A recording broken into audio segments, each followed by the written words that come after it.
Vote উৎসবের অপেক্ষায় বাংলাদেশ। নির্বাচনী প্রচারণায় কাঁপছে সব দিক। জনসভা পথসভার পাশাপাশি প্রার্থীরা করছেন গণসংযোগ, ছুটছেন ভোটারের দ্বারে দ্বারে। ভোটারকে বুকে জড়িয়ে ধরে শুনছেন সুখ দুঃখের কথা, মেতে উঠছেন কথার লড়াইয়ে।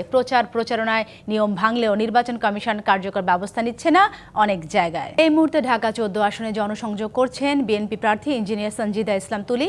বিস্তারিত জানতে সেখান থেকে আমাদের সাথে যুক্ত হচ্ছেন সহকর্মী আরিফুল ইসলাম। আরিফ, ত্রয়োদশ জাতীয় সংসদ নির্বাচনে তো আর বাকি মাত্র কয়েকদিন। এই শেষ সময়ে এসে প্রার্থীরা কি বিশেষ প্রতিশ্রুতি দিচ্ছেন ভোটারদের, আর ভোটাররা কি বলছেন, তারা আসলে কেমন নেতা চান, সবকিছু মিলে নির্বাচনী প্রচারণা খবর জানাবেন আমাদের সাথে। দেখুন, দলের তো একটা ইশতেহার রয়েছে, তার পাশাপাশি তাদের যে নিজস্ব পরিকল্পনা, সেই পরিকল্পনা অনুযায়ী তারা কিন্তু মাঠে চষে বেড়াচ্ছেন বলা যায়। যেহেতু এইখানে হচ্ছে বিএনপি 14 আসনের যিনি বিএনপি থেকে মনোনীত প্রার্থী, আমরা একটু কথা বলতে চাই তার সঙ্গে যে তিনি সকাল থেকেই, মোটামুটি বলা যায় সকাল থেকেই তিনি সারাক্ষণ ভোটারদের কাছে যাচ্ছেন। একটু জানবো তার কাছ থেকে, একটু জানতে চাই আমরা যে আসলে কি ধরনের ইশতেহার বা ইশতেহার তো রয়েছেই, পাশাপাশি আপনি কি ধরনের গুরুত্বপূর্ণ ভূমিকা রাখতে পারবেন এই আসন। ধন্যবাদ আপনাদের সবাইকে। আর মাত্র 7 দিন পরে ত্রয়োদশ নির্বাচন।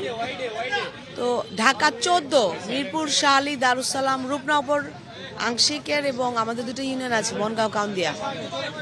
এই সর্বসাধারণ এলাকাবাসী যারা আছেন, তারা যে প্রতিকূলতাগুলো ফেস করছেন, যে জনদুর্ভোগের মধ্যে আছেন, আমাদের ইশতেহারে তাদের প্রতিফলন হয়েছে। আমরা সেটা নিয়েই কথা বলছি, যেটা আমরা ইনশাল্লাহ করতে পারবো।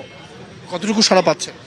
আলহামদুলিল্লাহ, আমরা অভূতপূর্ব সাড়া পাচ্ছি। আমি ভালোবাসা যেটা দেখতে পাচ্ছি সবার কাছে, সেটা হচ্ছে আমার মনে হয় বাংলাদেশ জাতীয়তাবাদের প্রতি ভালোবাসা, বাংলাদেশের পক্ষের শক্তির প্রতি ভালোবাসা, ধানের শীষের প্রতি ভালোবাসা।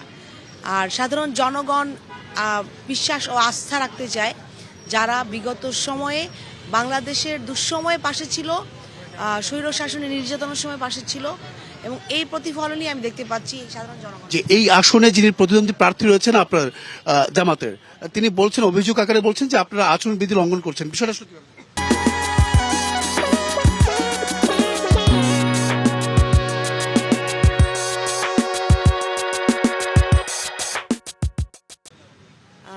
আমাদের সকলকে, সকল নেতাকর্মী, জাতীয়তাবাদী দল বলেন, আমাদের সাধারণ জনগণ বলেন, যাদের সাথে আমাদের কথা হচ্ছে, আমরা চাই বিগত 15 বছর যারা ভোটাধিকার আমরা সাধারণ মানুষ দিতে পারেনি, আপনারা জানেন, এবং এই জন্য ক্ষমতা কুক্ষিগত ছিল।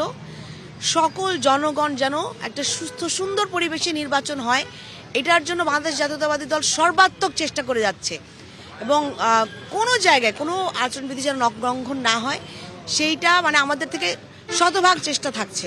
এবং আমরা চাই অন্য কেউ উদ্দেশ্যমূলকভাবে যেন নির্বাচনকে প্রশ্নবিদ্ধ না করে, যেন এর মধ্যে প্রতিবন্ধকতা সৃষ্টি করতে না পারে, নির্বাচন নিয়ে কথা না করতে পারে। কারণ আপনারা দেখেছেন বিগত সময় থেকে এই পর্যন্ত আমরা চেয়েছি, বাংলাদেশের পক্ষের শক্তি, বাংলাদেশ জাতীয়তাবাদী দল, আমরা চেয়েছি জনগণ যেন তাদের ভোটাধিকার প্রয়োগ করতে পারে। অসংখ্য ধন্যবাদ। শুনছিলেন, সাথে এখানে তিনি কিন্তু বক্তব্য রাখবেন সংবাদকর্মীদের সঙ্গে, এবং কি যে প্রতিদ্বন্দ্বী যে প্রার্থী রয়েছেন তিনি অভিযোগ আকারে বলেছেন, সেই উত্তরটাই আসলে তিনি দিলেন কি অবস্থায়। পরবর্তীতে অবশ্যই নতুন কোনো তথ্য হলে অবশ্যই জানার চেষ্টা করবো। সাথেই অসংখ্য ধন্যবাদ আরিফ আপনাকে।